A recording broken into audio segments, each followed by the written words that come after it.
Hello, Serge here from the Backyard Driving Range. We have a question today that came into customer service from Gil Bloomer. And Gil says, "Hello Serge, loved the video lessons. I'm sure you've addressed this issue in the past, but could you please go over the various reasons why shots are hit off the toe? I use a dry eraser marker on a few clubs so I can see where I'm striking the ball, and regardless of how or where I address the ball, it shows me most of my strikes are on the toe.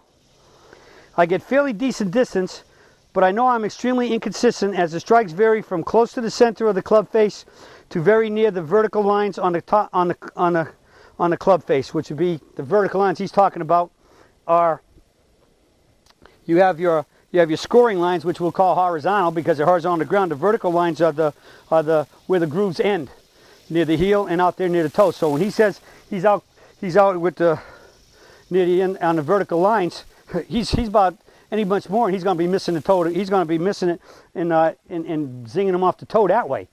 All right, so he's really getting out on the toe.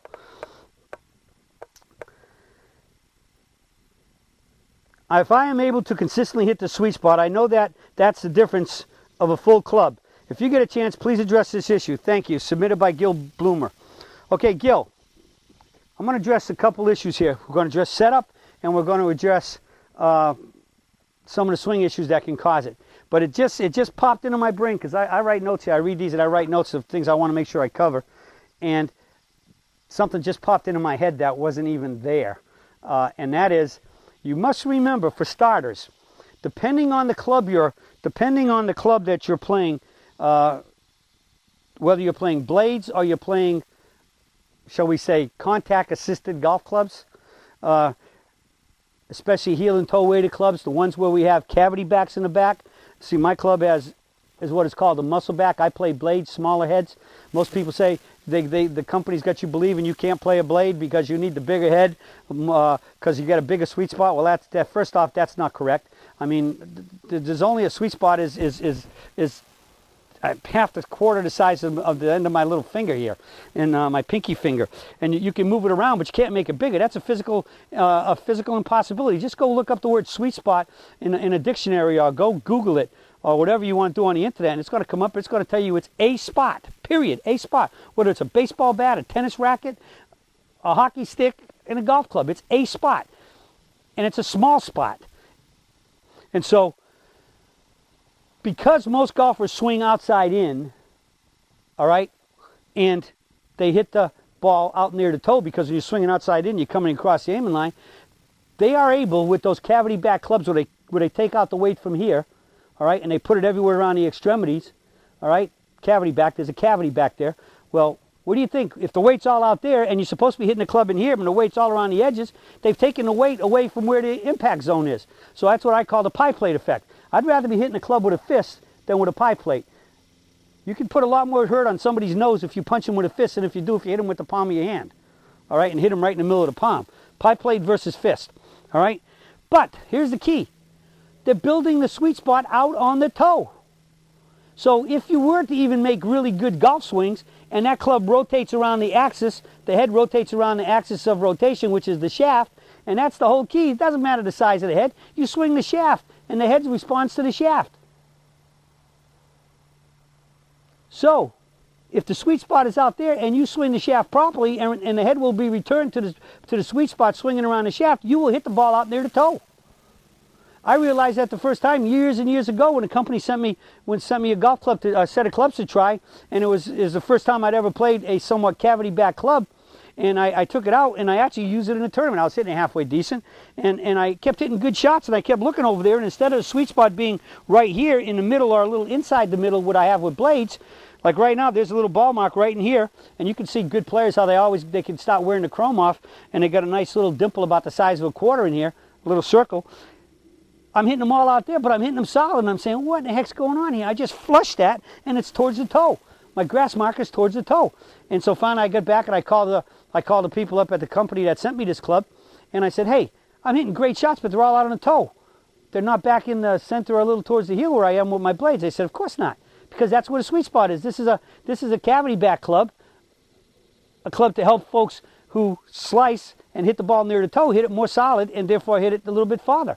But I think in Gil's case, we're saying he's hitting it so far past that sweet spot, he's not going to have solid because he's got an idea what solid is. So number one, you got to look at the club you're playing. Heel and toe weighted clubs, cavity backs, the sweet spot's out towards the toe. So good hits will sound correct and feel correct, but the marks will still be out near the toe. What's the other big issue that's causing it? Well, I think the first big issue would be alignment. If you're a right-handed golfer and I'm trying to hit at the flag, and the flag is, say, the camera right now, but I'm lined up out over here, I have to come back across myself to so to speak, swing down the line to the target. And as I'm swinging across myself, I'm pulling inside. I'm coming out to in, toe. All right. Another big issue would be in your setup.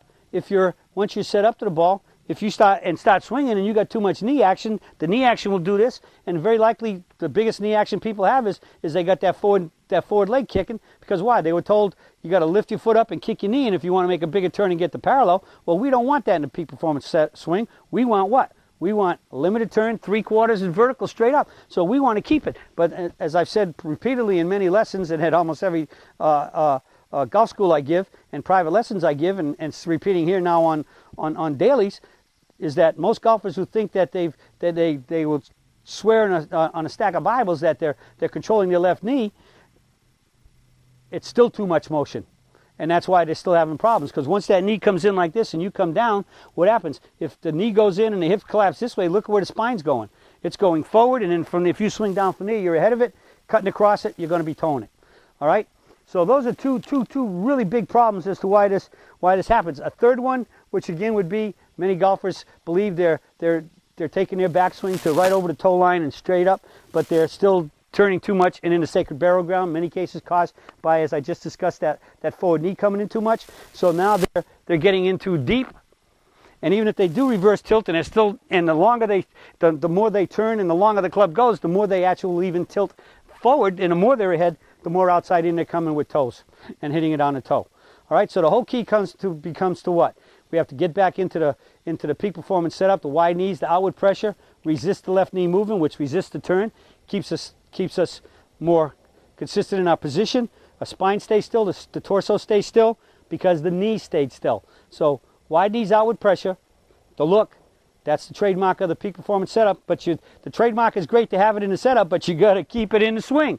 We resist that leg moving to the backswing all the way up, and then once you start your forward swing, you transition with the bump. That's when the resistance ends, and it's just, then you fire your right side through the ball. You do not maintain the outward pressure through the whole swing. It's just the backswing to the top, and then you fire. So those are three really good reasons, and I think those are probably could take up more than 90% of the reasons why we hit it on the toe. All right, but don't forget, good toe shots are still good when they sound correctly and they feel solid, because for probably 99% of the golfers in the world out there, you're playing clubs where the sweet spot is out near the toe. Okay, it is not in the center. So when you start hitting it solid, you'll know it'll have a much better sound as compared to a clank, not clanking or ticking or whatever. It'll have more of a solid thump, and you'll just feel the ball explode off the club, and it's nothing like, no vibrations. It's just solid, just the ball squashing on the club and exploding off it. When you start feeling those on the toe, you're hitting the toe in the right place, because that's where the sweet spot is. So let us not forget, most sweet spots are out towards the toe on the club. So it's how did you hit it, how did it sound, and how did it feel will tell you if you had a good toe hit or a bad toe hit. All right, well, that's it for the Surge today on toe hits. And me, I like hitting mine more in the center. That's why I play blades. All right, and that's why I think most people would be better playing with blades. So at least overall, toe hits can be good if they're solid, and that means you hit it in the right place on the toe, because that's where sweet spots are on most golf clubs. All right, so understanding where the sweet spot is and what a sweet spot hit sounds like and what it produces, that's it for the Surge for today, and I'll be talking to y'all again soon.